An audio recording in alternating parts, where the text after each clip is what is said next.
Hello everybody and welcome back. This is Swan here, and today we're gonna be playing Child of Light for the PS4. Brilliant game, brilliant RPG. Not brilliant, but interesting, I must say. And this is a quite rich game. Cool artistic direction. Some interesting idea regarding the gameplay, but unfortunately some of them fall a little flat, I'm afraid. But nonetheless, interesting game, and that's the reason why we're playing it today. So we are right now in what is actually the first real dungeon of the game. By real dungeon I mean that's because it is the first one that you actually have a clear mission and get into it, change completely setting, and then kill boss in the end and then get out. But what happened is that we are here to lift a curse that have been released on Finn, the little dwarf that shouldn't have done that. That has like an anglerfish light above his head. And what should we do? Hang on. And yeah, all these people apparently have been turned into crows, and we're here to avoid any further crowing, if I may say so myself. Alright, never mind that. I'm just gonna finish this guy with water, if I can. Jesus. Fuck this. Alright, I'm playing real bad for the moment. Can I just... Yes, that's the only way for me to interpret this one. Alright. That should be enough for the fire dog. And yeah, so all Finn's people have been turned into crows, and what we are trying to do is to free them from the curse. That's never gonna work. Alright, and so yeah, we went down a well in the middle of his village, and here we are in a beautiful cave. Very interesting disposition of stones. But yeah, pretty nice indeed.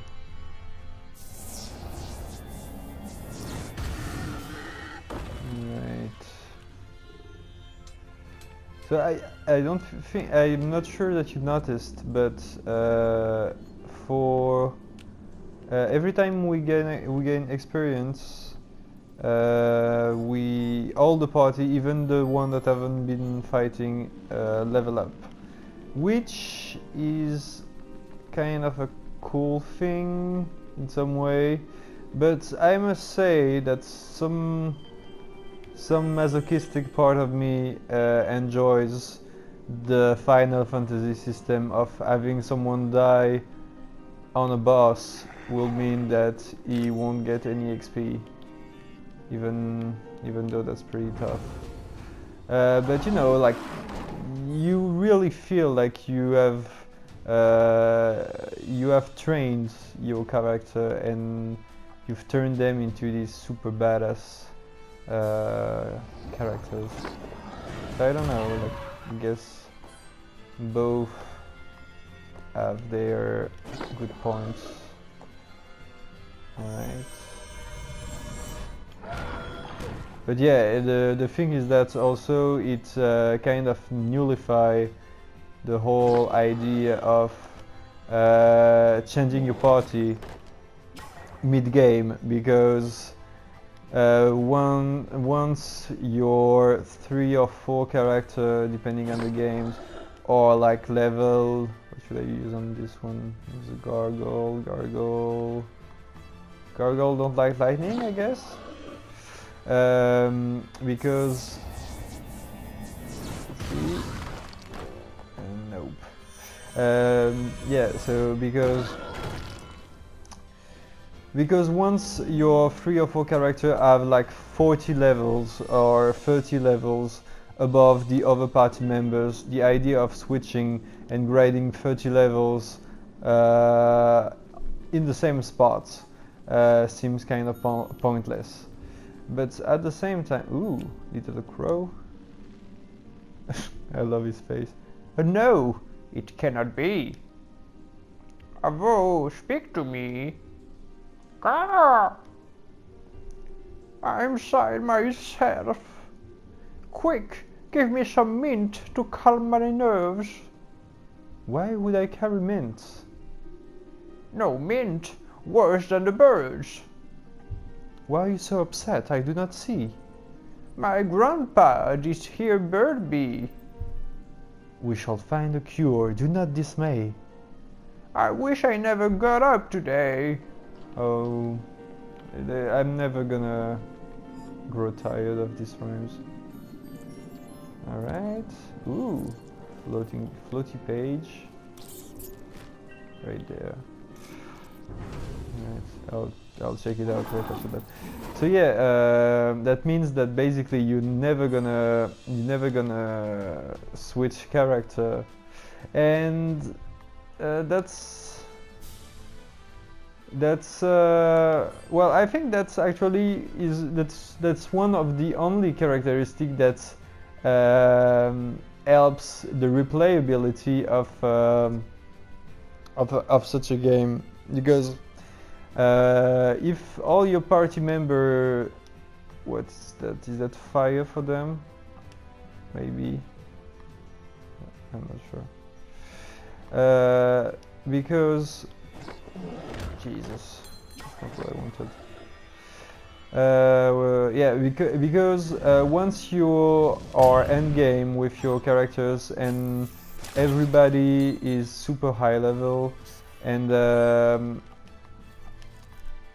you get like super strong equipment for different characters, you then get to let's see, lightning didn't work, maybe water. Jesus, these guys are so fast. Yeah,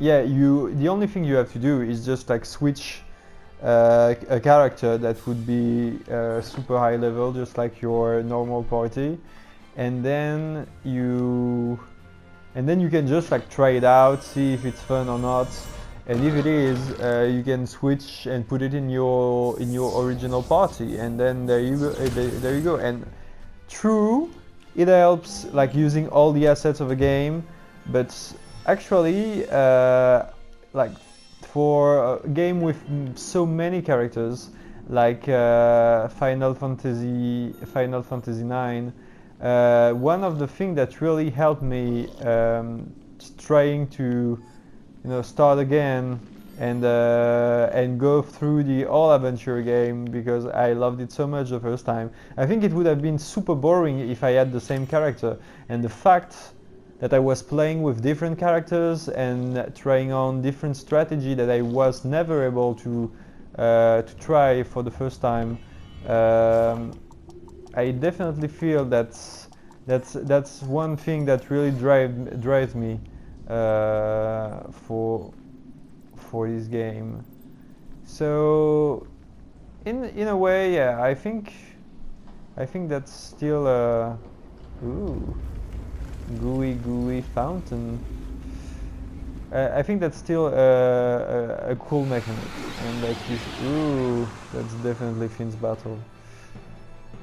Hang on. I should do you. Okay, so this one is green. I guess that's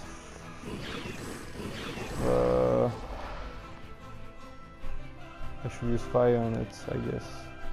Because fire beats earth or thunder. Thunder beats water. water beats fire. Alright. And in the meantime,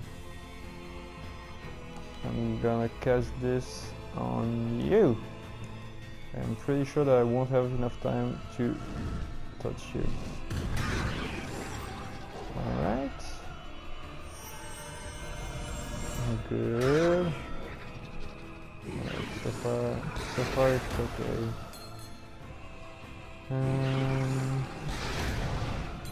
I'm just gonna let him hit.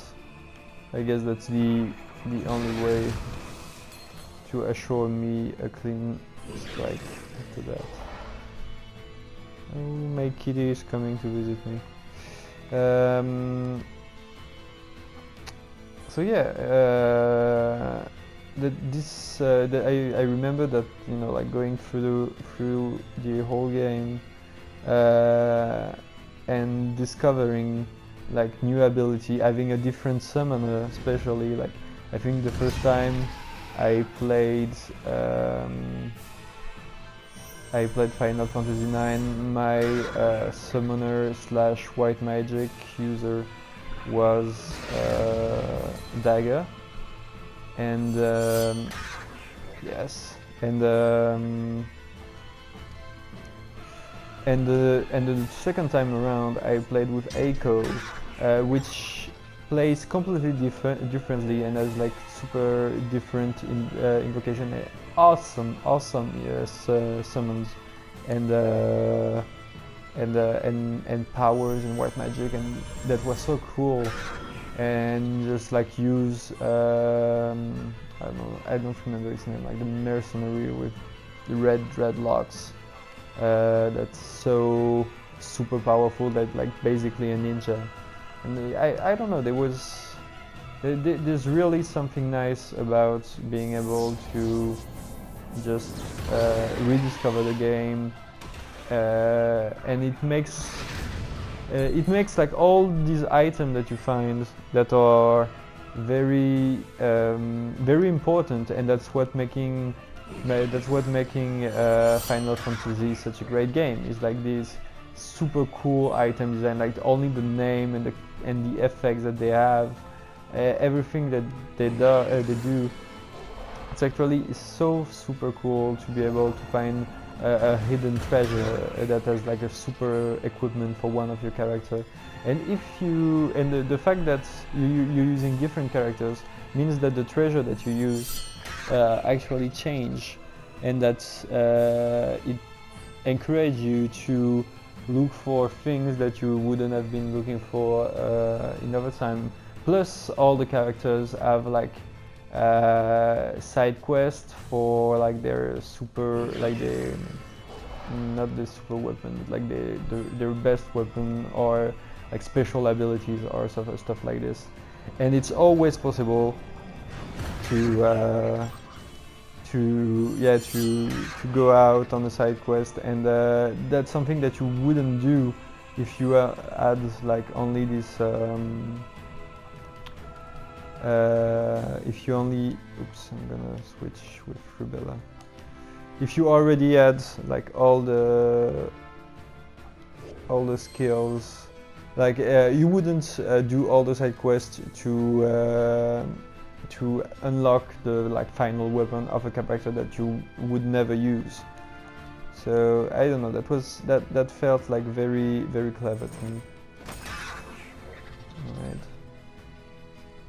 I think we're almost done. Come on, I'm out of magic. So I just need to do all I can. Yes, there we are. Nice. And we cleanse like the cursed fountain or something like this. So yeah, that's one of the cool idea, like cool hidden gameplay mechanic. And that's also like one thing, is that there is no such thing as bad gameplay. You just have to put it in a way,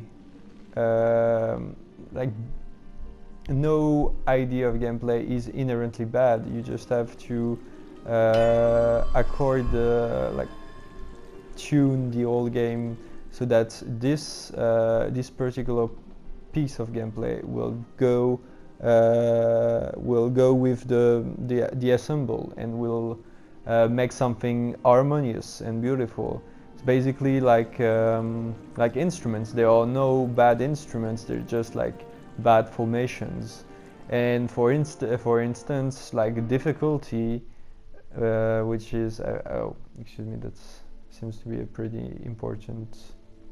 The people await your speech, Your Grace. Oh, that's Aurora's father. My Aurora, my heart broken.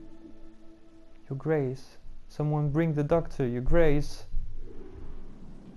So in the real world, Aurora's father is sick because of her daughter's disparition. The disparition, yeah.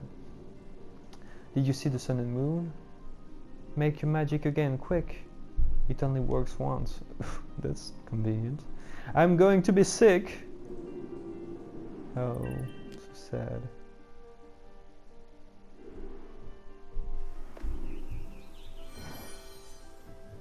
Oh, aren't they cute? All with their little light on their head.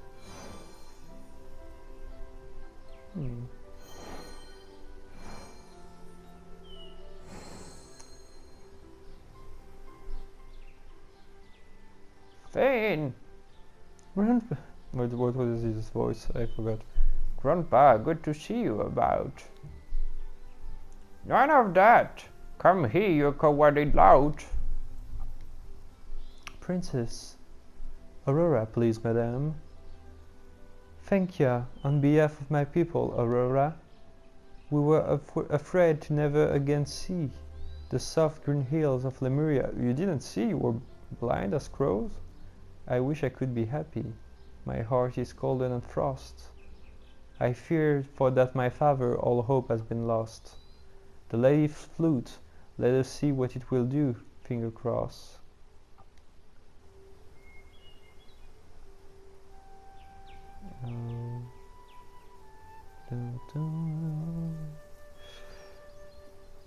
So yeah, I think that, you know, like super high difficulty or is a bad is a bad element in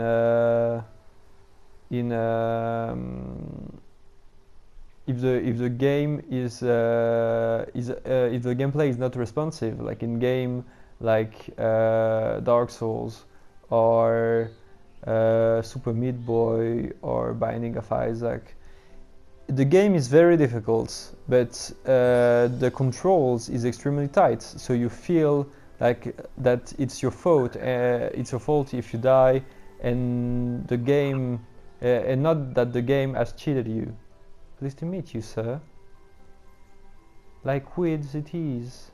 I'm a lark to be alive when at my house, beside a blooming apple tree in the forest. I arrived this whiz. Air was in the air. I went around to my garden and attacked I was. Barely escape I couldn't cast and I jammed my big toe. No! Yes, hurts it does. Poor man. Poor man, you have no home. Perhaps someone can help. Could you use your sword? Well, on your house. If you hunt a coward like my grandson, I suppose there'll be a reward. Okay. So, ooh, yes, and I have some extra stuff. Near the blossoming tree, eliminate all the dark creature wild in the Manildis forest garden of Avo the Mild. Alright.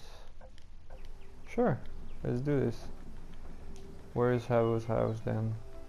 Need to find a blooming tree, I guess. There's something there? Nope.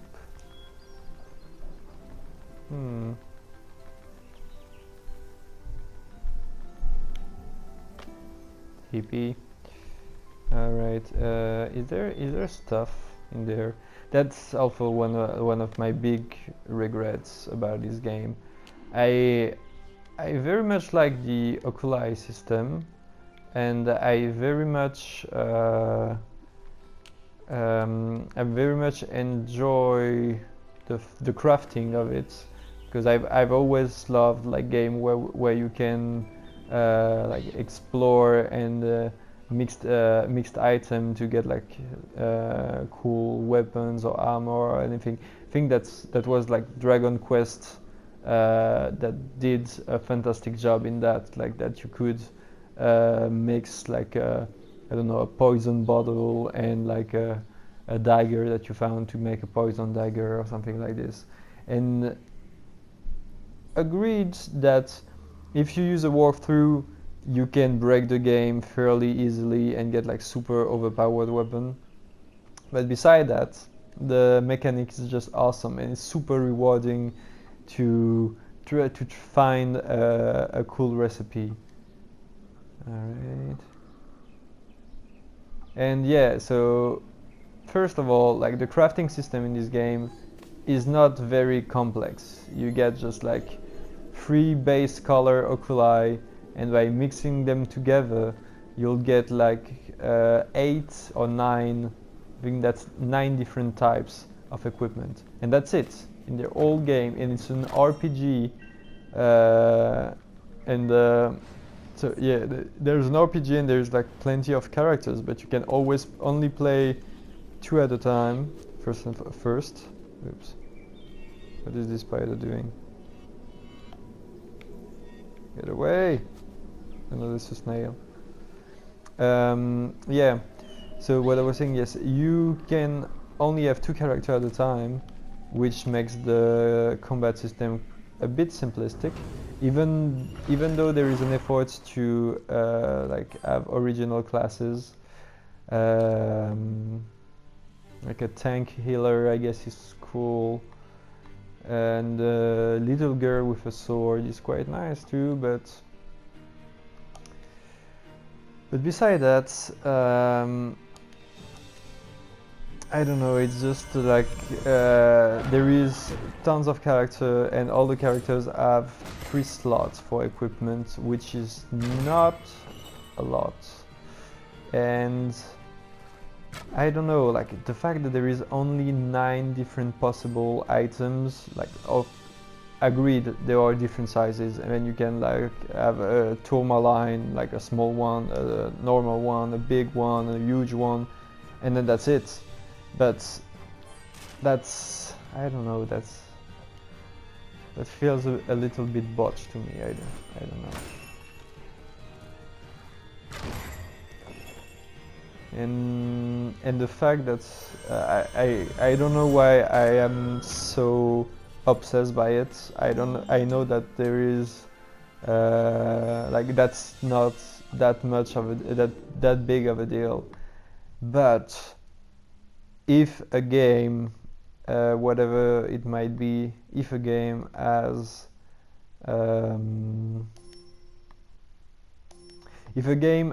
different skin for different equipment, not especially for armor, because I think that the problem with that is that sometimes your character looks stupid, which is a problem that I found with Dark Souls, because most of the time you get like super badass looking armors that like look so awesome and so cool, but they are not like the most powerful one that you have, and like to have like the highest protection that you can, most of the time you have to like, I don't know, like have a very specific combination of items that are not designed to go together, and that makes you look like a fucking idiot. And so yeah, I think like having I can do it. No, I can't. All right. No, I think just having your weapon, having the ability first of all to change weapon, because that's something that you cannot do in this game. You have just like every character has their own weapon, and that's it. But having the ability to change weapon that's a good thing. And then if the character model changes, I don't know why, but I fall for it, and I think it's awesome. But anyway, guys, that's it for today. Thank you so much for watching. If you enjoyed the show, don't hesitate to leave a comment below, like, comment, or subscribe. And I'll see you all in the next video. In the meantime, please take care. Love you all. Bye bye.